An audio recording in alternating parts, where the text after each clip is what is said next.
Почитувани граѓани на општина Неготино, денешниот прече се однесува информација за одржаната седница на 17.7.2026 петок во 15 часот. За што станува збор? По повеќе точки се носат секој пат по 20:30 и седниците траат по 10 и повеќе часа, бидејќи тие не може да се разработат. Тоа се прави со умисла за да поминат брзо, да нема расправа сите работи, а сите точки до сега на седниците се носат без добри информации, без материјален доказ, без ништо и секој пат на секоја седница тоа е проблем. Кога дојде точка на дневен ред за поделување на средства, на фондации, на луѓе, на сите работи, дојде до вербална расправија помеѓу СДСМ, ВМРО, ДПМН и председателот на Советот Лиљана Митрова Арсова, бидејќи не даваше од точката на дневниот ред да се измени од деден основ да се даде на друг. Ставката од едно да се намали на другата. По долга расправија, ајде се даде тоа да се гласа и на крајот изгласа советниците од ДПМН против. Исто и јас побарав на таа точка, бидејќи нема јасни работи, не знам по која методологија, не знам како се донесени тие средства, како се дадени на некои фондации повеќе, на некои помалце, по моја методологија и по нова ништо не е запазено. И побарав да тоа се разработе, бидејќи опозицијата и граѓаните не му е јасно како се поделени тие пари. На крајот, хистерично председателот на Совет на општина Неготино во минута-две му опоменува, бидејќи јас барам и процедурално да го стави и мојот предлог на гласање. Тоа е моја одлука, а они забораваат дека ја како советник имам право на таа работа, се крши деловникот за работа, а они 8 души нека не го прифанат мојот предлог. На крајот го постава прашањето кој е за Љубе Темелков советникот да се отстране од седница на Советот на општина Неготино. Они гласат 8, е прекршен деловникот за работа, нели, против да не се отстрана и на крајот треба да добијам обраќање пред да ја напуштам салата за состаноци 3 минути. Излегувам на говорниста, кажувам што кажувам, а одместо кажувам дека нема да излезам од салата на говорница. Што разбрале од тоа што значи, нивна работа ќе се дојаснуваме во друга ситуација, во институциите за прогон. Излегувам на говорница, почнам да говорам, да се обраќам, образложувам зошто не ми е дадено мојата точка на гласање. И до обезбедувањето ѓоке, дел од пратениците реагира што бара тука, ја викам што бараш тука, нема да излезам додека не дојде полиција. Кој разбрал, зошто викам додека не дојде полиција, кој не разбрал, тоа е ваша работа. На крајот седница се прекинува, не е направен никаков инцидент, нема вреđање, нема малтретирање, нема прекршување на деловникот за работа. Во другата работа не ги бенисува дека Љубе Темелков советник го открива криминалот во општина Неготино. Повикана е полиција, бидејќи се во координација градоначалникот, председателот на Советот на општина, врзани се во Вибер група и на крајот по полицијска станица командир на смена е Дејан Митрев, мажот на председателот на Советот Лиљана Митрова Арсова. Во координација да се отстранаме и да ме тргнат мене, нели, се праќат 3 полицијски возила, 2 пред собранието, една од другата страна ки Црвен крст, таа е скриена. Тие стигат во исти момент, јас сум надвор од салата за состаноци, на крајот се расправа, дава таму изјави и гледам да завршат обезбедувањето, Ѓокито ми вика, те бара полицијата надвор да влезиш, да те видат. Ја му викам да нека влезат унатре, Жечко е надвор, внатре. Полицијата си ги знае своите права, не може да влезат во собранието, бидејќи јас сум вработен како советник во општина Неготино и во тоа собрание не може полиција да ми изнесе надвор по никој основ. По основ, само ако направам инцидент, немир, немилен настан, закани, убиства и сите работи. Од тоа нема ни една работа. Излеков надвор, нечат надвор и сите како штрци се нафрлат да слушнат што ќе збориме со полицајците. Беа негде околу 4 точно, да. И ја му реков, не сакам да слушам, сакам насоно да зборим. Во тој момент реагират од полицијата долу, по телефон мобилен, да Љубе Темелков биде записник направено, овие полицајците му кажуват дека нема дело.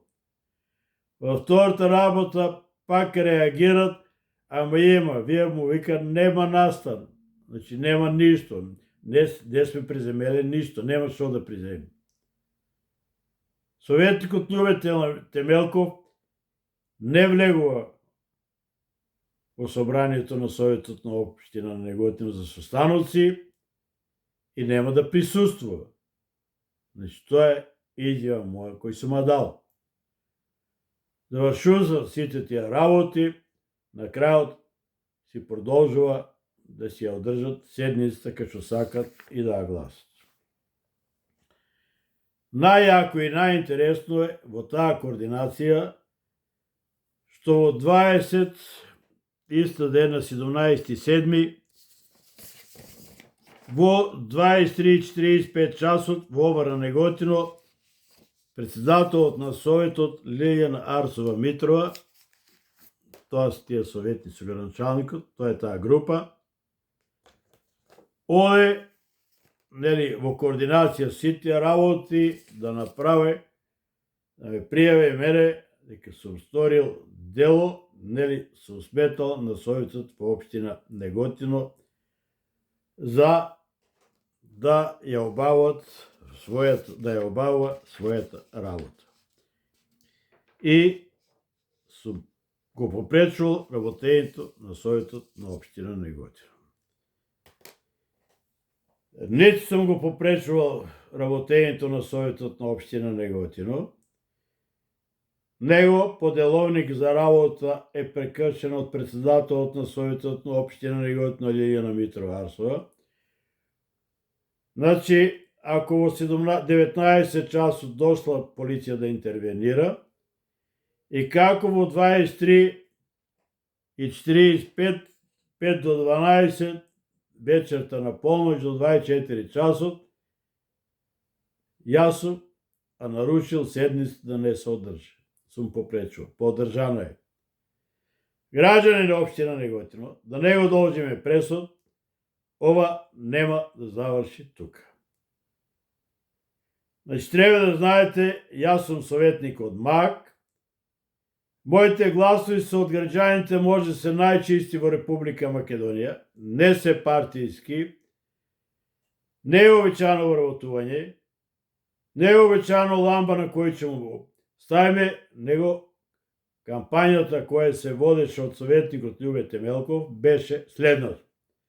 Дека секој криминал во општина Неготино, немилосрдно и по цена на животот, ќе го бранам и ќе го објавувам по име и презиме. Тоа право сум го добил од граѓаните од 700 гласачи. Од другата работа, дека секој динар и секоја информација што се дешава во општина Неготино, граѓаните ќе бидат информирани. Ја таа врска исполнувам, кај вишо исполнујте, дека ќе направите кружен тек.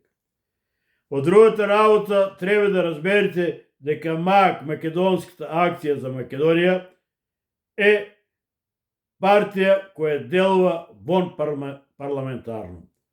И таа МАК е совеста на Македонија со морал, чест интегритет, идеја што трае и достоинство. Повеќе од тоа не избор. Тоа се гласачи кои немат врска со ниједна партија. И за тоа одговарам. Овие други партијски пајташи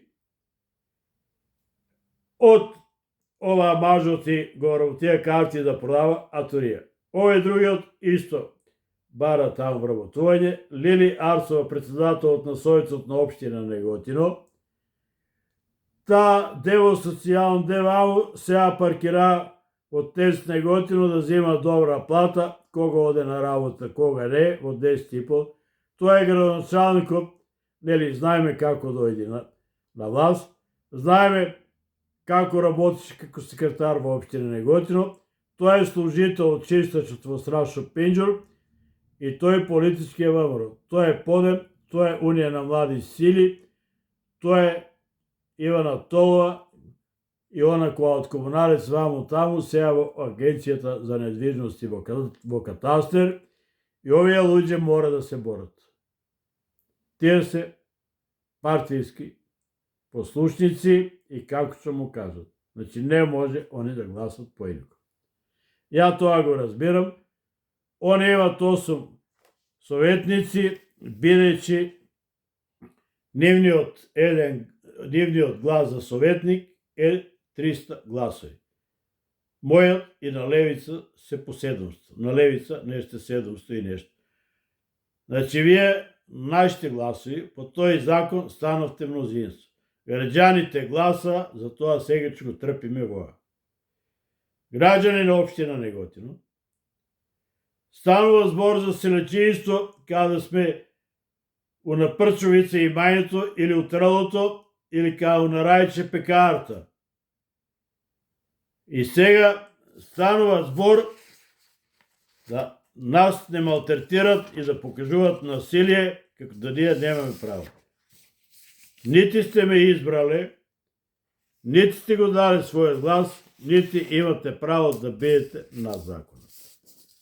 Од овој прес го повикувам Христијан Мицковски, Панче Тошковски, Узунче Сајковски, сите кои све таму и каде што се вработени партијски овие луѓе, да се преиспита воа сето, бидејќи овие луѓе, како што кажа Христијан Мицковски, Панче Тошковски, се заскриваат за нивните позиции и сакат да владеат и да прават криминал и да го покриват, бидејќи повеќе пати е докажан нивниот криминал. А тоа што не се осудувани, тоа е па втора работа. Има па и трета. И сега е другата работа, како тоа функционира. Дали тоа го дозволува Христијан Мицковски и Панче Тошковски, не знаеме, ама они кога дават изјава, дават друга работа. Овие луѓе не го сакат градот Неготино, работат против градот и не знам што да кажат. Освен вработување, тендери и без да знаат што да гласат, овој па 9 месеци уста не отвори. Како земаш пари, бе, Мирче? Паушал земате. И вие другите. Како земате паушал?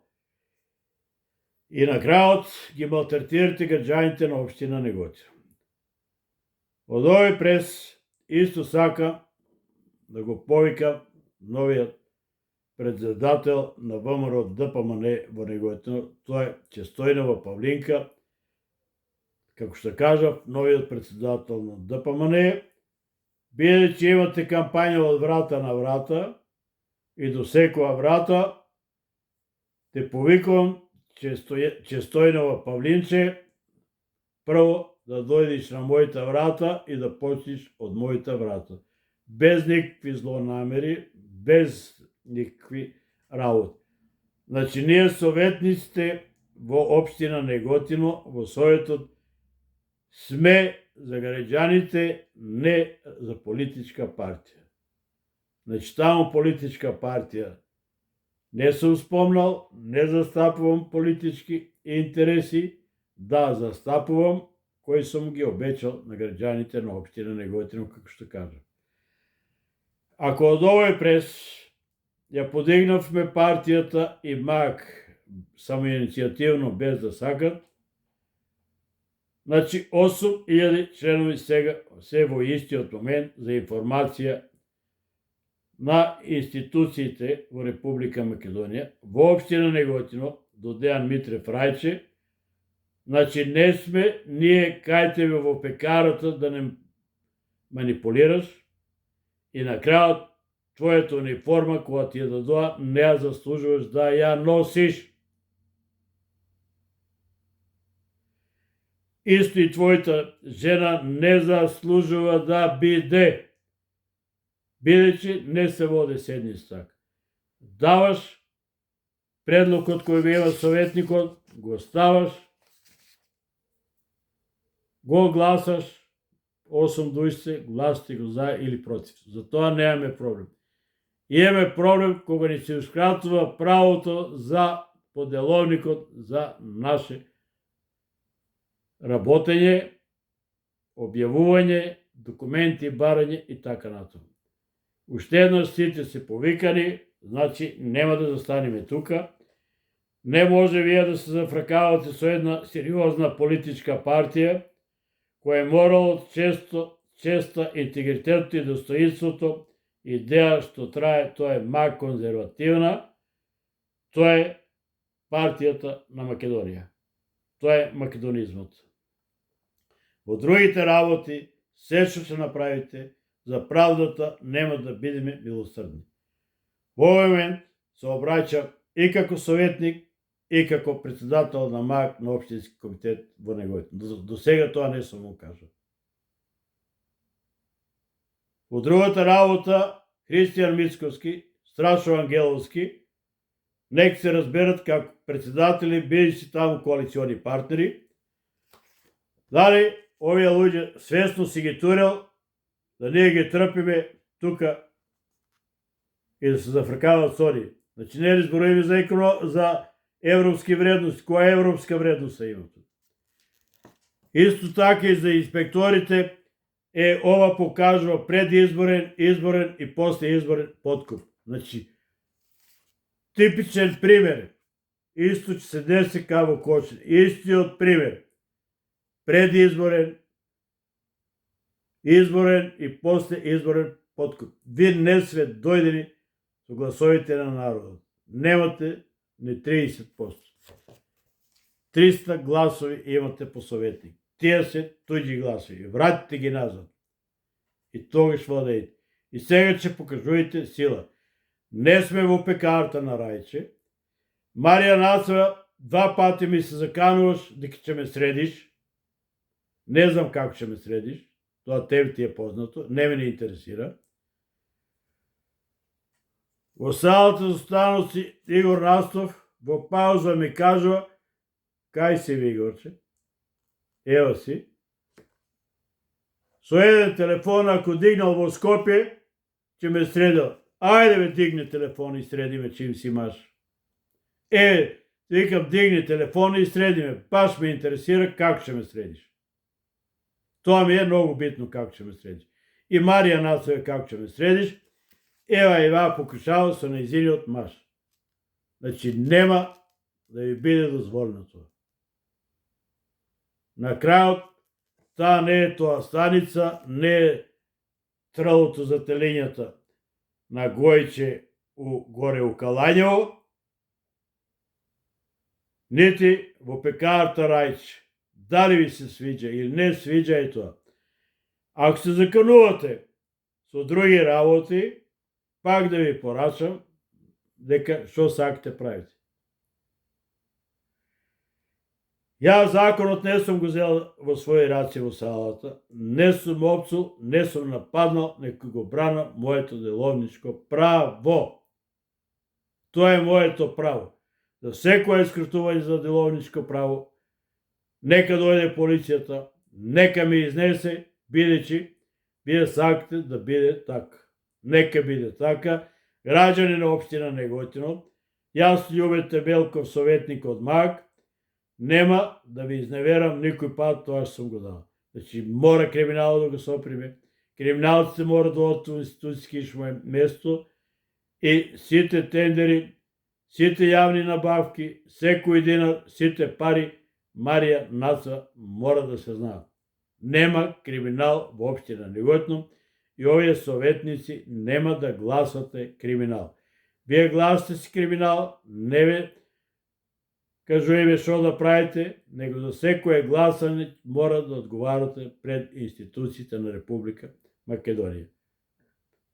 За секоја одлука која е кривична, надвор од деловникот, надвор од законот за локална самоуправа, надвор од статусот на општина Неготино, мора да одговарате. Граѓани на општина Неготино, биете живи и здрави, Неготино вечно, Македонија вечна. Вересијата да дојте да си ја соберете.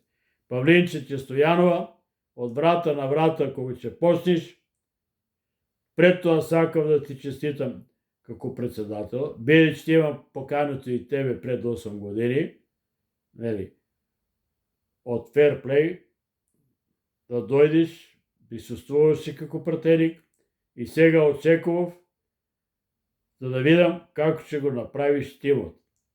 Ако имаш секта околу тебе против тоа, значи не ти честитам.